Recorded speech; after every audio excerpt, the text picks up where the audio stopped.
des bonnes âmes qui m'ont rappelé que c'était la Saint-Valentin. Et je vais en profiter pour la souhaiter, la Saint-Valentin, parce que comme je le fais jamais habituellement, je vais en profiter d'être loin pour souhaiter la Saint-Valentin. Je vais faire le gentil mari, je sais pas si ça se fait d'ailleurs. Écoutez, bonne Saint-Valentin à tous. C'est vrai que ce n'est pas tellement l'ambiance de la Saint-Valentin là, dans le coin, mais c'est beau quand même, hein. C'est un sacré endroit. Hein. Si ça pouvait s'organiser un peu la mer là, ça pourrait faire vraiment une super piste de glisse. Ouais, effectivement, c'était un week-end tonique, voire très tonique. Les 40e ont respecté la règle, c'est-à-dire qu'ils ont démarré doucement et puis ils sont montés crescendo très très vite pour des vents de plus de 40 nœuds hier, avec une mer qui s'est croisée et formée au fur et à mesure de la journée et des événements, et avec énormément de manœuvres.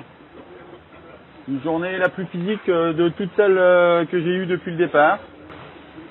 Ça remuait beaucoup, ça bougeait beaucoup, je me suis fait bagbouler plusieurs fois par les vagues de travers. Notamment hier, toute la journée, c'était vraiment physique, quoi. J'ai accusé le coup ce matin, j'avais un peu mal partout. Hein. J'ai essayé de m'assouplir et de faire les étirements et j'ai pas trop réussi parce qu'il n'y a pas trop d'endroits pour le faire, mais j'étais quand même avec 3 riz, donc c'est le maximum le minimum de toile qu'on peut avoir sur le bateau, et c'était nécessaire, hein. C'était vraiment nécessaire. Au-dessus de 40-45 nœuds, oui, il faut réduire la toile. Mais sur ce genre de bateau, réduire la toile, et notamment au portant comme ça, quand le vent vient de l'arrière, c'est pas simple du tout. C'est des manœuvres qu'il faut bien préparer et où il faut pas se rater parce qu'encore une fois, on peut casser beaucoup de matériel et très vite. En fin de journée, il a fallu que j'aille sur le flotteur, donc à l'extrémité du bateau à bâbord, pour enlever une sécurité que j'ai sur les haubans du bateau au cas où j'ai besoin d'empanner dans la nuit. Et il faut vous dire que je m'y suis repris à 3 fois tellement les vagues de côté me chassaient et m'empêchaient d'accéder au flotteur. C'était un petit peu engagé d'aller sur le bord du flotteur hier. Donc j'étais harnaché, harnais et tout, mais 2 fois je me suis fait repousser par les vagues et je me suis retrouvé en butée de harnais parce qu'il n'y a pas moyen de se retenir. Hein, dans ces cas-là, ça vous arrache. Hein. C'était incroyable de se retrouver là en solitaire, en multicoque, au milieu de nulle part. Les premiers albatros sont apparus assez rapidement d'ailleurs, et j'en avais pas mal à me suivre hier. C'est des endroits très hostiles, c'est pas encore trop hostile, là, parce qu'il fait pas encore trop froid, mais je sais que d'ici 2-3 jours, ça va être très hostile. Et non, c'est forcément des éléments et des vagues beaucoup plus grosses qu'ailleurs. Ça c'est certain. Il y a une houle de sud-ouest et une houle qui se forme et qui est énorme. Et c'est vrai que nous, c'est des choses qu'on aime bien voir et regarder. Et cette nuit, je me suis bien refait la crise. Enfin, je me suis couché. Hein,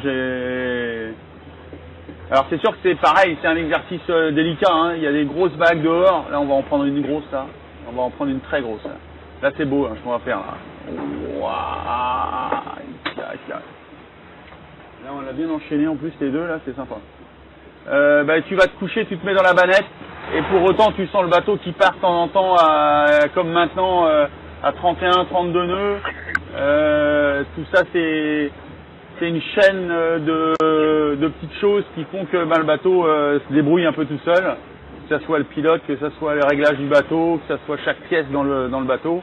Et toi tu fais t'as la chaîne de toutes ces petites pièces, de ces efforts qui font que tu es dans un équilibre et pour autant tu t'installes dans la banette, tu poses un sac de couchage humide sur toi et puis tu essaies de t'endormir. Même l'endormissement n'est pas toujours évident, quoi, hein, mais je me suis écroulé hier. Le pont n'est pas encore passé et en fait j'essaie de courir devant parce que plus longtemps j'arrive à rester. Je sais pas si vous entendez un peu les bruits là des chocs, des vagues de côté là. En fait, dès que je vais me faire attraper par le front, le vent va tourner à l'ouest et puis au sud-ouest. Et dès qu'on va avoir cette station de vent, on va repartir en tribord à mur et replonger dans le sud. Ouais.